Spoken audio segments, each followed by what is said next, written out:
Good morning students. मैं Rajeev Saxena, department of information technology, SIRT college, the sage group. आज अपन discuss करेंगे instruction pipeline के बारे में, ठीक है। और प्रीवियस क्लास में जो अपन ने डिस्कस करा था वो करा था अर्थमेटिक पाइपलाइन के बारे में। पाइपलाइनिंग जो है वो अपन दो तरह से अचीव करते हैं। उसके जो एग्जाम्पल है अपने पास, एक अर्थमेटिक पाइपलाइन और दूसरा इंस्ट्रक्शन पाइपलाइन, ठीक है ना। तो आज अपन डिस्कस करेंगे इंस्ट्रक्शन पाइपलाइन, ठीक है। अब what is instruction? Instruction is the command, और जो कहना चाहिए कि जो इंस्ट्रक्शन होती है हमारी, वो उसके बेसिक अपन ने पार्ट्स देखे थे कि उसके अंदर ऑपरेशन आता है, साथ में उसके अंदर मोड आता है और उसके अंदर एड्रेसेस आते हैं, ठीक है ना। और वो इंस्ट्रक्शन जो है एग्जीक्यूट होती है। तो सीपीयू क्या करता है, वन बाय वन इंस्ट्रक्शन को रीड करता है और उसको एग्जीक्यूट करता है, ठीक है ना। तो जैसे अपन प्रीवियस भी समझ चुके हैं कि हमारे पास प्राइमरी मेमोरी है, ठीक है ना, और ये हमारे पास सीपीयू है। तो सीपीयू क्या करेगा, हमारे पास प्रोग्राम काउंटर है, ठीक है ना। प्रोग्राम काउंटर में जो भी नेक्स्ट इंस्ट्रक्शन एग्जीक्यूट होने वाली उसका एड्रेस रहता है यहाँ पर, ठीक है ना। और इसके पास एक इंस्ट्रक्शन रजिस्टर रहता है, ठीक है ना। और इंस्ट्रक्शन रजिस्टर के अंदर ये वाली इंस्ट्रक्शन उठ करके आती है और देन वो एग्जीक्यूट होती है, ठीक है ना। तो प्रोग्राम काउंटर के पास नेक्स्ट इंस्ट्रक्शन का एड्रेस रहता है, जो भी कोई नेक्स्ट इंस्ट्रक्शन एग्जीक्यूट होने वाली है, ठीक है। ये मैं आपको पहले बता चुका हूँ। और जो भी इंस्ट्रक्शन आपकी एग्जीक्यूट हो रही है वो मेमोरी से उठ करके आएगी यहाँ पर, ठीक है ना। उठ करके आने के बाद मतलब मेमोरी से एक्सेस करना, एक प्रोसेस ये हो गई। दूसरा, यहाँ पर आने के बाद उसकी डिकोडिंग होना। डिकोडिंग होना मतलब कौन सा ऑपरेशन परफॉर्म होना है, उसका मोड कौन सा है, ठीक है ना। और जो हमारे पास एड्रेस पार्ट में एड्रेस आया है वो डेटा लेकर के आया है, डेटा का एड्रेस कहाँ पर है, डेटा कहाँ पर अवेलेबल है, ठीक है ना। तो ये सारी चीजें अपन देखते हैं। इसको इस प्रोसेस में जो है सेकंड अपनी प्रोसेस कहलाती है। इस इंस्ट्रक्शन को अपन समझते हैं कि इंस्ट्रक्शन क्या है, क्या बोल रही है, ठीक है ना। इसके बाद आज मान लीजिए यहाँ पर किसी चीज का एड्रेस लेकर के आई है इंस्ट्रक्शन, ठीक है ना।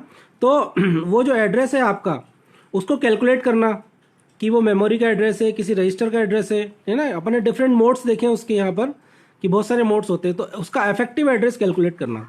इफेक्टिव एड्रेस कैलकुलेट करने के बाद इंस्ट्रक्शन क्या होती है, जो ऑपरेशन आता है उसको, उन जो डेटा मिल गया हमको, इफेक्टिव एड्रेस जो मिल गया डेटा का, उन डेटा के ऊपर फिर अपन वाले ऑपरेशंस परफॉर्म करते हैं, ठीक है ना। जैसे मान लीजिए C = A + B है ना। तो A का अपन को इफेक्टिव एड्रेस कैलकुलेट करना है, B का करना है, और दोनों के ऊपर ऐड ऑपरेशन परफॉर्म करना है। तो वो अपन ऑपरेशन परफॉर्म करेंगे with the help of CPU registers, ठीक है ना। और ऑपरेशन परफॉर्म करने के बाद अगर कोई वैल्यू हमको वापस स्टोर करनी है तो हम फिर से मेमोरी के अंदर स्टोर कर देते हैं, ठीक है ना। मतलब समझिए क्या प्रोसेस होती है। प्रोग्राम काउंटर बताता है कि नेक्स्ट इंस्ट्रक्शन कौन सी एग्जीक्यूट होनी है। प्रोग्राम काउंटर इंस्ट्रक्शन जैसे ही इसको हैंड ओवर कर देगा CPU को, प्रोग्राम काउंटर नेक्स्ट इंस्ट्रक्शन का एड्रेस रख लेगा। और ये इंस्ट्रक्शन जैसी आ गई तो एक प्रोसेस ये वही आना, दूसरा इसके अंदर डिकोडिंग होना, मतलब कि ऑपरेशन कौन सा परफॉर्म होना है, मोड कौन सा है, और इफेक्टिव एड्रेस क्या है। तो तीसरा काम इफेक्टिव एड्रेस को कैलकुलेट करना है, चौथा काम इसको एग्जीक्यूट करना है, और पांचवा काम अगर मेमोरी के अंदर स्टोर करना है तो फिर से स्टोर करना है, ठीक है ना। तो ये पूरी प्रोसेस के अंदर अपनी इंस्ट्रक्शन डिवाइडेड रहती है, ठीक है ना। अब अपन देखो कि यहाँ पर पाइपलाइनिंग कैसे यूज कर सकते हैं। पाइपलाइनिंग ऐसे यूज कर सकते हैं कि मान लीजिए जब हम यहाँ से कोई इंस्ट्रक्शन को लेकर के आ रहे हैं तो तब तक हो सकता है कोई एग्जीक्यूट करवा करके अपन स्टोर करवा रहे हो, है ना। इसको अपन डिफरेंट सेगमेंट्स में तोड़ सकते हैं। जो हमारी इंस्ट्रक्शंस है उसका जो ऑपरेशन है या उसकी जो साइकिल है, बेसिकली ये कहलाती है इंस्ट्रक्शन साइकिल। यहाँ से इंस्ट्रक्शन आना, एग्जीक्यूट होना, वापस मेमोरी के अंदर स्टोर करना, फिर नई इंस्ट्रक्शन का आना, फिर एग्जीक्यूट होना, फिर स्टोर करवाना, फिर नेक्स्ट इंस्ट्रक्शन का आना। तो this is called cycle, instruction cycle. तो इंस्ट्रक्शन साइकिल है, उसको अपन सेगमेंट में तोड़ सकते हैं, मतलब उसके ऊपर अपन पाइपलाइनिंग अप्लाई कर सकते हैं, ठीक है।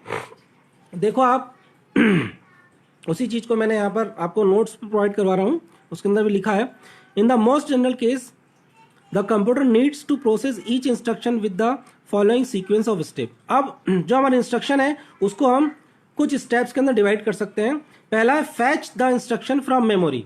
फैच द इंस्ट्रक्शन मेमोरी मतलब क्या हो रहा है कि जैसा मैंने बताया आपको कि मेमोरी से इंस्ट्रक्शन उठ करके इंस्ट्रक्शन रजिस्टर के अंदर आती है, इस प्रोसेस को अपन बोलते हैं फैच, ठीक है ना। और decode the instruction, decode the instruction मतलब क्या हो रहा है कि यहां पर जो इंस्ट्रक्शन आ गई है, अब उसके अंदर मोड कौन सा है, ऑपरेशन कौन सा परफॉर्म होगा, ये क्या है, डायरेक्ट है, इनडायरेक्ट है, मेमोरी रेफरेंस है या रजिस्टर रेफरेंस इंस्ट्रक्शन है, ये डिकोडिंग का काम होता है। ये इस प्रोसेस को अपन बोलते हैं डिकोडिंग। तीसरा है कैलकुलेट द इफेक्टिव एड्रेस, मतलब अब जो एड्रेस पार्ट आया हुआ है इंस्ट्रक्शन के अंदर अब वो एड्रेस जो है वो किसका है, वो कहां पर है, उस डेटा को, डेटा का जो एड्रेस होगा उसको कैलकुलेट करना, that is called effective address calculation. अगर डायरेक्ट होगी तो जो एड्रेस आया हुआ है मतलब वही इफेक्टिव एड्रेस है, और इनडायरेक्ट है तो मतलब उस पर्टिकुलर जगह पे जाएगा, वहां से एड्रेस लेकर के वापस आएगा, वो कहलाएगा इफेक्टिव एड्रेस कैलकुलेशन, ठीक है ना। फिर है आपका fetch the operands from the memory. अब जो इफेक्टिव एड्रेस आ गया, तो जो एड्रेस आ गया आपके पास, इफेक्टिव एड्रेस आ गया, उस इफेक्टिव एड्रेस की हेल्प से ऑपरेंड्स को उठा करके लेके आना मेमोरी में से, तो that is called fetch the operands from memory.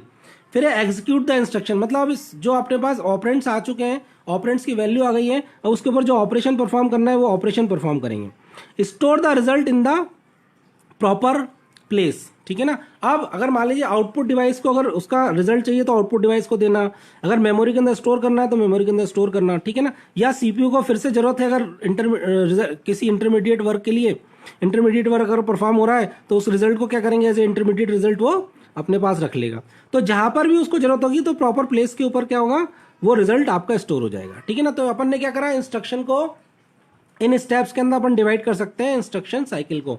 Fetch the instruction, decode the instruction, calculate the effective address, fetch the operands from memory, execute the instruction, store the result in the pipeline, proper place, ठीक है ना। अब ये जो हमारे पास step पता चल गई कि इस तरह से हमारी इंस्ट्रक्शन एग्जीक्यूट होती है, अब अपन को इसके सेगमेंट्स बनाने हैं और सेगमेंट्स बना करके पाइपलाइन अप्लाई करनी है ताकि पैरेलल वर्क हो पाए, ठीक है ना। अभी क्या होता है, पैरेलल ही वर्क नहीं होता, एक इंस्ट्रक्शन यहां से आती है, फिर दूसरी इंस्ट्रक्शन जब तक नहीं आती जब तक ये डिकोड ना हो जाए, इसका इफेक्टिव एड्रेस कैलकुलेट ना हो जाए, इसके ऑपरेंड्स फैच ना हो जाए, इसका ऑपरेशन परफॉर्म ना हो जाए, ऑपरेशन परफॉर्म होने के बाद जहां पर वैल्यू को स्टोर करना है वहां पर वैल्यू स्टोर ना हो जाए, तब तक दूसरी इंस्ट्रक्शन उठ करके यहां पर नहीं आती है। लेकिन जब हम पैरेलल प्रोसेसिंग यूज करेंगे तो जब इसको सेगमेंट्स में डिवाइड कर देंगे तो हो सकता है कि पहला सेगमेंट फैच कर रहा हो, दूसरा डिकोड कर रहा हो, तीसरा इफेक्टिव एड्रेस कैलकुलेट कर रहा हो और चौथा वाला जो हो सकता है कि मेमोरी के अंदर स्टोर कर रहा हो। तो ये सारी प्रोसेस कर सकता है, ठीक है ना। तो इसी को अपन समझते हैं। अब यहां पर प्रॉब्लम ये है कि हमारे पास इतने सारे वर्क हैं,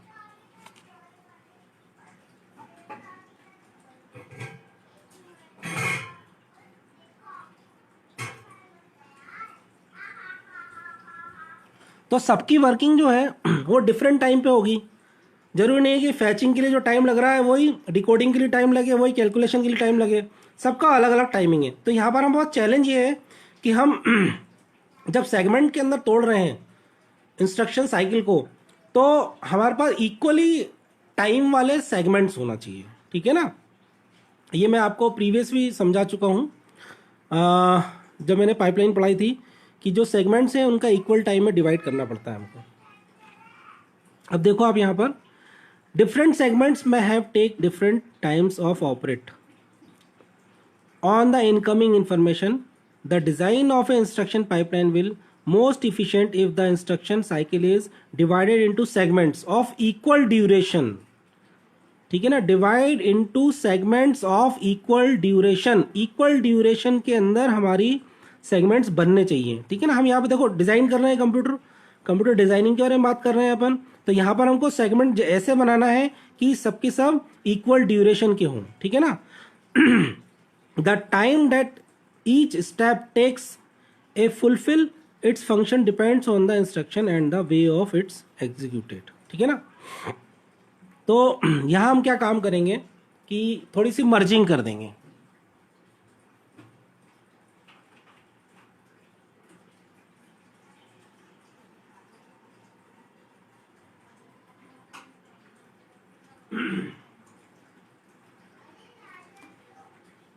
मर्जिंग कैसे करेंगे अपन कि जो अपने पास स्टेप 2 है और स्टेप 3 है, मतलब decode the instruction, calculate the effective address, इसको अपन एक सेगमेंट में तोड़ दें, ठीक है ना। ये डिकोडिंग के टाइम पर ही अपन इफेक्टिव एड्रेस साथ में कैलकुलेट कर सकते हैं। तो हमने क्या करा यहाँ पर, स्टेप 2 को और स्टेप 3 को क्या कर दिया है, वन सेगमेंट के अंदर मर्ज कर दिया, ठीक है ना। ऐसे क्या करें, 5th और 6th स्टेप ये 5th और 6th स्टेप जो है अपनी, execute the instruction, store the result in the proper place, इन दोनों को अपन मर्ज कर दें, ठीक है ना। तो यहां पर अपन क्या कर रहे हैं, इसको 2 स्टेप को, मतलब 2 और सेकंड नंबर, थर्ड नंबर के स्टेप को अपन ने मर्ज कर दिया, 5th नंबर 6th नंबर के स्टेप को अपन ने मर्ज कर दिया, ठीक है ना।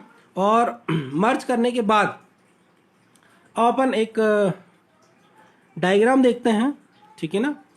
वो डायग्राम इंस्ट्रक्शन साइकिल को रिप्रेजेंट करेगा, और अपन वो जो डायग्राम है इंस्ट्रक्शन साइकिल के साथ साथ अपन उसके अंदर सेगमेंट्स भी बताएंगे, ठीक है ना। ये देखिए, ये वो डायग्राम है, ठीक है ना, पूरा पूरा। मैं अभी इसको समझाता हूं आपको।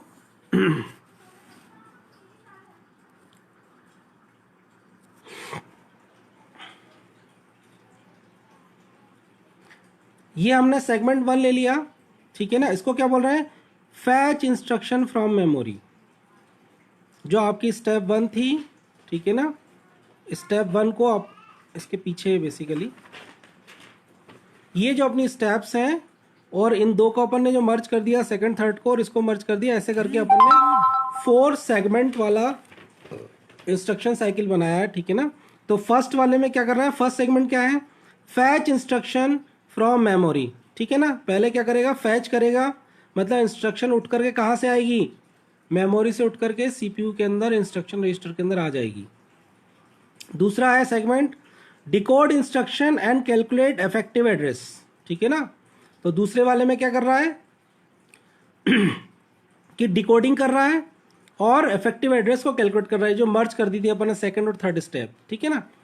अब देखो यहां पर क्या होता है कि जैसे डिकोडिंग करी, तो डिकोडिंग करने के बाद जो हमको एड्रेस मिल रहा है वो हो सकता है कि उसी इंस्ट्रक्शन के लिए हो, ठीक है ना, और या फिर वो हो सकता है,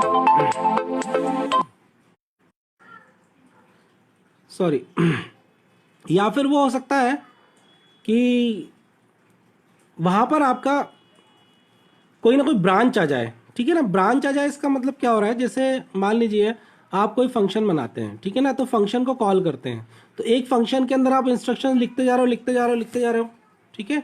और मान लीजिए कोई आपने एक फंक्शन बनाया, उस फंक्शन के अंदर आप इंस्ट्रक्शन लिख रहे हो और वहां से जंप करके कहीं और पहुंचा दे रहे हो, ठीक है ना, जंप करके कहीं और पहुंचा दे रहे हो, तो दैट इज कॉल्ड ब्रांचिंग, ठीक है ना। जैसे फंक्शन कॉल ही कर लिया आपने, जैसे पॉप फंक्शन कॉल कर लिया, तो क्या होगा, जहां पर पॉप फंक्शन बना है वो एग्जीक्यूट होगा, वापस फिर नीचे आपका एग्जीक्यूशन आएगा, मतलब ऊपर एग्जीक्यूशन चल रहा है, चलते चलते फिर ब्रांचिंग आ गई, फिर ये वाला एग्जीक्यूट होगा, उसके बाद फिर इसके नीचे वाली इंस्ट्रक्शन एग्जीक्यूट होगी, दैट इज कॉल्ड ब्रांचिंग, ठीक है ना। अब अगर ब्रांच आ जाएगी तो उसके लिए अलग से प्रोविजन है, अभी मैं बताता हूं आपको क्या है। और ब्रांच नहीं आ रही है तो इसका मतलब क्या हो रहा है, जो आपने इफेक्टिव एड्रेस कैलकुलेट करा है, मतलब सिंपल वही इंस्ट्रक्शन आपको एग्जीक्यूट करनी है। तो फैच ऑपरेंड फ्रॉम मेमोरी, जो आपके ऑपरेंड्स होंगे उन ऑपरेंड्स को आप फैच करोगे, ठीक है ना। और उसके बाद क्या करोगे, एग्जीक्यूट इंस्ट्रक्शन, फिर आप इंस्ट्रक्शन को क्या करोगे, एग्जीक्यूट करोगे, ठीक है ना। तो यहां पर देखिए, आप जब फैच करोगे तो उसको अपन सेगमेंट 3 बोल देंगे, और जब आप एग्जीक्यूट करोगे तो उसको सेगमेंट 4 बोल देंगे, ठीक है ना। इसके बाद फिर इंटरप्ट भी आ सकती है, मैं आपको इंटरप्ट भी समझाता हूं अभी क्या है। पहले अपन बात कर लेते हैं ब्रांच की, ठीक है ना। तो जैसे ही आपकी कोई ब्रांच आई, तो ब्रांच अगर आती है तो देखिए ये कर्सर आपका कहां चला जाता है, अपडेट पीसी, पीसी मतलब प्रोग्राम काउंटर। अब प्रोग्राम काउंटर के पास क्या रहता है, नेक्स्ट इंस्ट्रक्शन का एड्रेस। तो जो नेक्स्ट इंस्ट्रक्शन यहां से आने वाली है आपकी, अब वो नहीं आएगी, ठीक है ना। अब कौन सी आएगी, जो इफेक्टिव एड्रेस कैलकुलेट करके हमें ब्रांच मिल गई है, मतलब नई लोकेशन मिल गई है, तो इसने क्या करा, वहां पर उसका एड्रेस डाल दिया। जो नया मान लो प्रोसीजर कॉल हुआ है तो उस प्रोसीजर के स्टार्टिंग वाला एड्रेस प्रोग्राम काउंटर में डाल दिया एम्प्टी पाइप, मतलब ये जो आपका पाइपलाइन है, जो पाइपलाइन अपन बना रहे हैं इसको वो खाली कर देगा, ठीक है ना। जो पाइपलाइन है, जो हम पाइपलाइन के अंदर ये जो एग्जीक्यूट करवा रहा है इंस्ट्रक्शन, वो अब खाली कर देगा। वो खाली करके फिर से नए सिरे से क्या करेगा, fetch the instruction from memory, मतलब जो प्रोग्राम काउंटर के अंदर अब जो नया एड्रेस आ गया है वहां से इंस्ट्रक्शन उठ करके आएगी, फिर वो डिकोड होगी, उसका इफेक्टिव एड्रेस कैलकुलेट होगा, फिर ऑपरेंड्स आएंगे, फिर एग्जीक्यूट होगा और उसके बाद फिर स्टॉप होगा। स्टॉप तो खैर होता नहीं है, अगर आपका इंटरप्ट जनरेट नहीं हुआ है तो फिर से क्या हो जाएगा, फिर से नेक्स्ट इंस्ट्रक्शन एग्जीक्यूट होना चालू हो जाएगी। ये साइकिल है बेसिकली, ठीक है ना, इस तरह से साइकिल चलती रहती है। इंटरप्ट होता है कि मान लीजिए कि आपका जो प्रोग्राम एग्जीक्यूट हो रहा है, अब प्रोग्राम के अंदर ही आपकी अगर ब्रांच आ गई, मतलब ये भी एक टाइप का इंटरप्ट है कि आपका कर्सर कहीं और जा रहा है, मतलब एग्जीक्यूशन कहीं और जा रहा है। और यहाँ पर इंटरप्ट का ये मतलब है कि हो सकता है कि सीपीयू को किसी और ने किसी और काम के लिए रिक्वेस्ट कर दी हो, या इनपुट ने कर दी हो, या यूजर ने कर दी हो, किसी ने कर दी हो, तो अगर इंटरप्ट अगर रहेगी तो क्या काम करेगा सीपीयू, उस इंटरप्ट को हैंडल करेगा। और इंटरप्ट को हैंडल करने के लिए भी क्या करेगा, इंटरप्ट हैंडलिंग प्रोसीजर को यूज करेगा, प्रोग्राम काउंटर की वैल्यू फिर से सेट करेगा दूसरी, और फिर से जाकर के जो इंटरप्ट आई है, मतलब नई इंस्ट्रक्शन दे दी है यूजर ने सीपीयू को स्टॉप करके, या कोई और हायर प्रायोरिटी वाली कोई इंस्ट्रक्शन आ गई है, या कोई प्रोग्राम आ गया है, तो अब वो इंटरप्ट के जरिए क्या होगा, फिर से एग्जीक्यूट होगा। और इंटरप्ट में क्या होगा, जो पुराना काम है वो कहीं पर सेव हो जाता है, ठीक है ना। और जब ये इंटरप्ट हैंडलिंग हो जाती है, मतलब वो प्रोग्राम पूरा खत्म हो गया जो इंटरप्ट करके दिया है, तो ये फिर से पुराने वाले प्रोग्राम पे वापस आ जाता है, ठीक है ना। तो ये आप अपन ने यहाँ पर क्या करा है, इसको 4 सेगमेंट्स में ब्रेक कर दिया। पहला सेगमेंट है fetch instruction from memory, second है डिकोड इंस्ट्रक्शन है कैलकुलेट इफेक्टिव एड्रेस, तीसरा है फैच ऑपरेंड फ्रॉम मेमोरी, फिर चौथा है एग्जीक्यूट इंस्ट्रक्शन, ठीक है ना। तो इस तरह से 4 तरह से हमने 4 सेगमेंट्स के अंदर इसको डिवाइड कर दिया है, किसको, इंस्ट्रक्शन पाइपलाइन को, ठीक है। आप इसका एक टाइमिंग डायग्राम देखते हैं।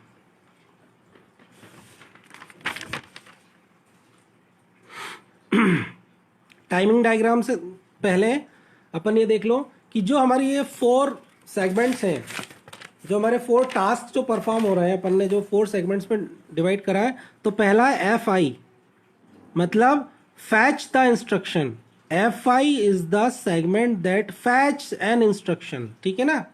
फिर दूसरा हमने करा है डी ए, मतलब decode instruction is the segment that डिकोड्स the instruction and calculate the effective address, ठीक है ना। और डिकोड करेगा और effective address, A for address है ना, एड्रेस को कैलकुलेट करेगा, उसको अपन ने शॉर्ट फॉर्म में डीए लिखा है, ठीक है। एफ ओ नेक्स्ट है आपका एफ ओ, ठीक है ना। F O is the segment that fetch the operands, ठीक है ना, फैच द ऑपरेंड्स, मतलब अब ऑपरेंड्स को फैच करेगा। और फिर है आपका ई एक्स, मतलब execute the instruction and store. E x is the segment that execute the instruction, ठीक है ना। अब इसको देखो आप एक टाइमिंग डायग्राम से मैं समझाता हूं आपको। मेरे ख्याल से अब ये सबके लिए विजिबल होगा। देखिए यहां पर हमारा टाइम स्लॉट है 1 2 3 4 5 6 7 8 9 10 11 12 13, ठीक है ना। और ये हमारी स्टेप्स हो रही हैं यहाँ पर, ठीक है। अब यहां देखो आप, सबसे पहले क्या होगा, ये सीक्वेंस ऑफ इंस्ट्रक्शन है, मतलब एक इंस्ट्रक्शन, दूसरी इंस्ट्रक्शन, तीसरी इंस्ट्रक्शन, चौथी इंस्ट्रक्शन।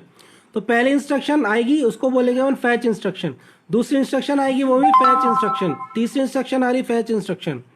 फिर जो पहली वाली इंस्ट्रक्शन आई है वो सेकंड टाइम स्लॉट में क्या होगी, डिकोड इंस्ट्रक्शन।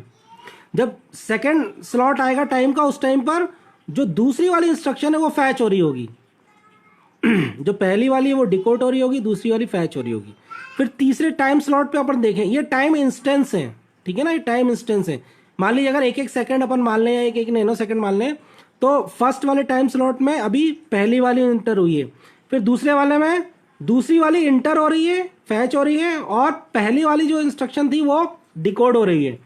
फिर तीसरे वाले टाइम स्लॉट में क्या होगा, तीसरी वाली इंस्ट्रक्शन फैच हो रही है, दूसरी वाली जो है वो आपकी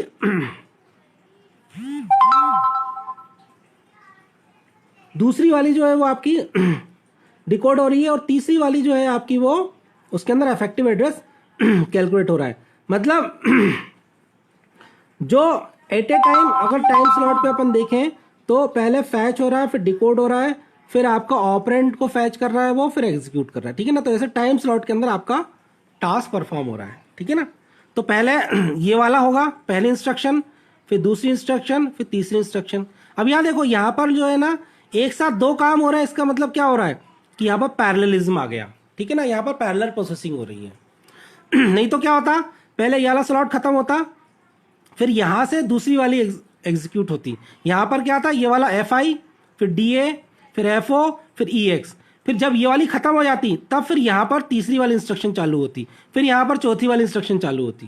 लेकिन यहां देखो अपन ने क्या करा, पहली वाली इंस्ट्रक्शन फैच हुई, वो डिकोड हो रही है, जब वो डिकोड हो रही है पहले वाली, तो दूसरी वाली क्या हो रही है, इंटर हो रही है। फिर पहली वाली क्या हो रही है, ऑपरेंड को अपने इफेक्टिव एड्रेस कैलकुलेट करना है, तो दूसरी वाली क्या करोगे, डिकोड हो रही होगी, और तीसरी वाली जो है वो फैच हो रही है, ठीक है ना, क्योंकि अलग अलग सेगमेंट्स के अंदर हो रही है। अब यहाँ देखो आप, यहाँ मैंने लिखा है इंस्ट्रक्शन और यहाँ लिखा है ब्रांच। अब 3 नंबर पर आकर के मान लीजिए कि आपकी ब्रांचिंग आ जाती है। ब्रांचिंग कब आती है, देखो आप कि मान लीजिए ये आपकी मेमोरी है और ये आपका इंस्ट्रक्शन रजिस्टर है CPU के अंदर, ठीक है ना। तो ये यहां से प्रोग्राम काउंटर से जो इंस्ट्रक्शन है को यहां पर आना, दैट इज कॉल्ड फैच। तो ये पहला काम फैच वाला हो गया। अब यहां पर आने के बाद डिकोडिंग होती है, यहां पर जैसे मोड होता है, एड्रेस होता है, ऑप कोड होता है। तो इसके अंदर ये ऑपरेशन कोड क्या है, मोड क्या है, एड्रेस क्या है, दैट इज कॉल्ड डिकोडिंग। तो जैसी डिकोड होती है पता चलता अरे ये तो एड्रेस किसी मान लीजिए प्रोसीजर का आ गया है, ठीक है ना, किसी प्रोसीजर का आ गया है। तो अब नेक्स्ट जो इंस्ट्रक्शन प्रोग्राम काउंटर में वो एग्जीक्यूट नहीं होगी, अब क्या होगी, जो ये नई वाली आई है वो एग्जीक्यूट होगी। तो इसका एड्रेस प्रोग्राम काउंटर के पास चला जाएगा और नई इंस्ट्रक्शन यहां से उठ करके आ जाएगी कहीं से। तो ये कब पता चला कि ब्रांच है अपने पास, जब हम उसको डिकोड करेंगे। तो देखो जैसे यहां पर डिकोडिंग चल रही है उस टाइम पर नई इंस्ट्रक्शन आ तो गई है, मतलब फैच तो हो गई, नेक्स्ट वाली इंस्ट्रक्शन फैच हो गई है। लेकिन जो उससे पहले वाली इंस्ट्रक्शन है वो डिकोड हुई, वो पता चला आ रही है तो ब्रांच है, तो ब्रांच है तो क्या होगा, तब तक ये वेट करेगा, ठीक है ना। डिले आ गया है यहां पर, ये डिले आ गया है। अब जो पहले वाली इंस्ट्रक्शन है उसको, मतलब इसकी प्रीवियस वाली इंस्ट्रक्शन, उसको क्या करेगा, उसको इफेक्टिव एड्रेस कैलकुलेट करेगा या उसको एग्जीक्यूट करेगा जो भी है, और जो नेक्स्ट वाली इंस्ट्रक्शन है उसको स्टॉप कर देगा वो, ठीक है ना, स्टॉप कर देगा। और वो जब तक वेट करेगा जब तक कि ये वाली इंस्ट्रक्शन पूरी पूरी एग्जीक्यूट नहीं हो जाती। जैसी इंस्ट्रक्शन पूरी एग्जीक्यूट हो जाएगी उसके बाद फिर नई इंस्ट्रक्शन यहां से फिर से आ जाएगी, या तो वो डिकोडिंग है उसकी नई इंस्ट्रक्शन है,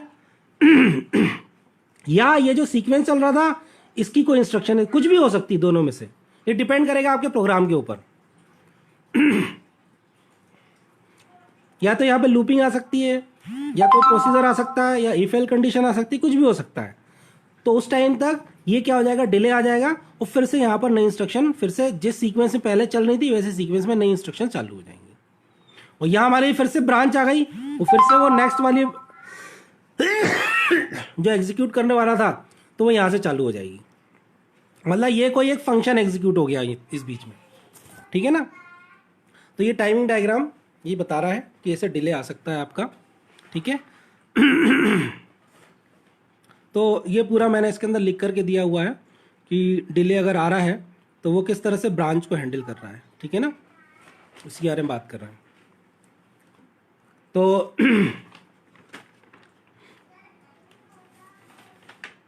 ये देखिए आप,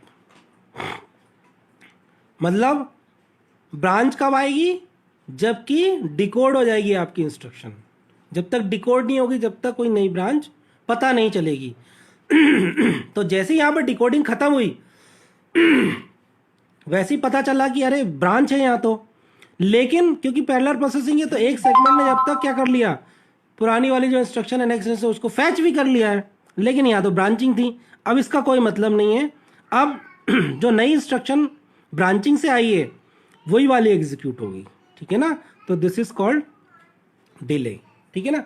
अब इसके अंदर 2 या 3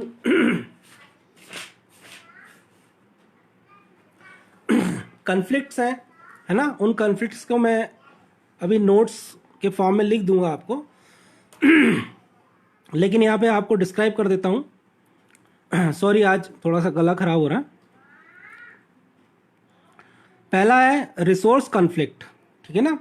रिसोर्स कॉन्फ्लिक्ट क्या होता है? Resource conflict caused by access to memory by 2 segments at the same time. Most of these conflicts can be resolved by using separate instruction and data memories, ठीक है ना। अब देखो, आप पैरेलल प्रोसेसिंग कर रहे हो। पैरेलल प्रोसेसिंग में हो सकता है कि आप एक इंस्ट्रक्शन है वो मेमोरी को एक्सेस कर रही है और वो डेटा स्टोर कर रही है।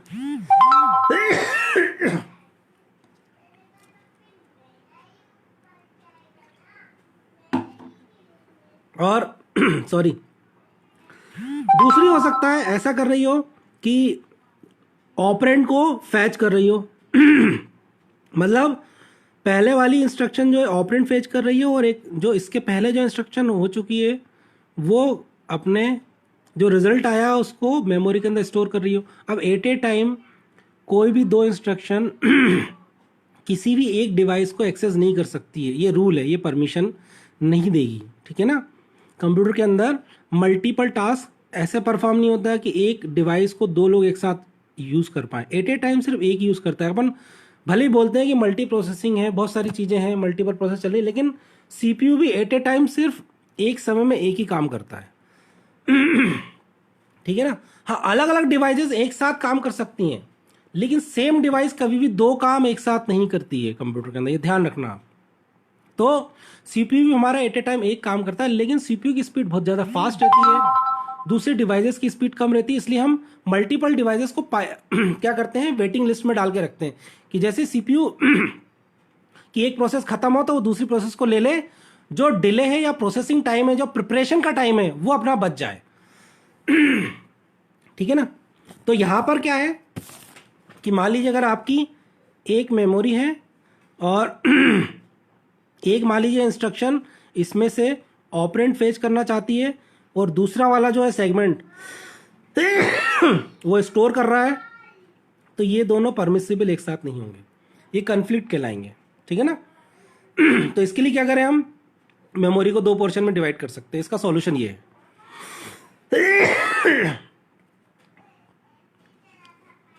दूसरा है data dependency. Conflicts arise when the instruction depends on the result of previous instruction, but this result is not yet available. अब मान लीजिए कोई एक प्रोसेस P1 है, P2 है, P4 है, P5, ये पैरेलली चल रही हैं। अब मान लीजिए P1 का कोई रिजल्ट आया, मतलब C is equal to for example, और P5 के अंदर उस C की वैल्यू यूज हो रही है, लेकिन अभी इस C का रिजल्ट निकल करके मेमोरी में स्टोर ही नहीं हुआ। C के अंदर मान लीजिए अभी हमने 0 से इनिशियलाइज करा हुआ है, अब इसका रिजल्ट अगर स्टोर नहीं हुआ और नेक्स्ट प्रोसेस को मान लो इस C की जरूरत पड़ रही है, तो क्या होगा, यहाँ पर इसको C क्या मिलेगा, 0 मिलेगा, जबकि C की नई वैल्यू मान लो 12 आ गई है। तो यहाँ पर क्या हो सकता है, डेटा डिपेंडेंसी हो सकती है कि एक प्रोसेस जो चल रही है पहले, जब तक वो डेटा को स्टोर नहीं कर देगा तब तक दूसरा डेटा फैच नहीं कर पाएगा। तो फैच के बीच में और स्टोर के बीच में हमको ये ध्यान रखना पड़ेगा। तो data dependency, that is called data dependency, ठीक है ना। ब्रांच कॉन्फ्लिक्ट, ठीक है ना। हाँ, इसके सॉल्यूशन के लिए क्या करते हैं हम, जब किसी प्रोसेस को दूसरी प्रोसेस पर डिपेंडेंसी रहती है तो हम उतना डिले डाल देते हैं उसके अंदर, उस प्रोसेस को इंटरलॉक कर देते हैं कि हम जब तक वो प्रोसेस ख़त्म नहीं हो जाएगी, जब तक वो सेव नहीं कर देगी, जब तक ये वाली प्रोसेस आगे नहीं बढ़ेगी, ठीक है ना। तीसरा है branch difficulties arise from branch and other instructions that change the value of PC. अब जब ब्रांचिंग होती है तो ब्रांचिंग में भी क्या होता है कि आपकी प्रोग्राम काउंटर की वैल्यू चेंज हो जाती है तो वहाँ पर भी जाकर के जो है एक कन्फ्लिक्ट अराइज हो जाता है, ठीक है ना। तो ये आज अपन ने जितना भी डिस्कस करा है, ये करा है अपन ने किसके बारे में, इंस्ट्रक्शन पाइपलाइन के बारे में डिस्कस करा है, ठीक है। और सबसे पहले अपन ने देखा कि हमारी जो इंस्ट्रक्शन होती है उसकी क्या स्टेप्स होती हैं, उस स्टेप्स को हम कैसे मर्ज करके इक्वल सेगमेंट के अंदर डिवाइड कर सकते हैं तो हमने ये 4 सेगमेंट बना दिए और ये हमने एक इंस्ट्रक्शन साइकिल देखी कि बीच में ब्रांच भी आ रही है हमारे पास, इंटरप्ट भी आ रही है और कैसे ये हैंडल होगी, इस डायग्राम से देखा अपन ने।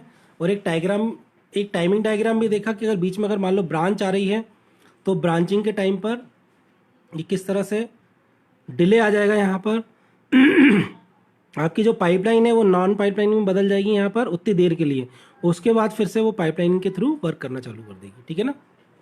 तो ये सारी चीज़ें अपन ने देखी हैं और अपन ने 3 कॉन्फ्लिक्ट देखे आज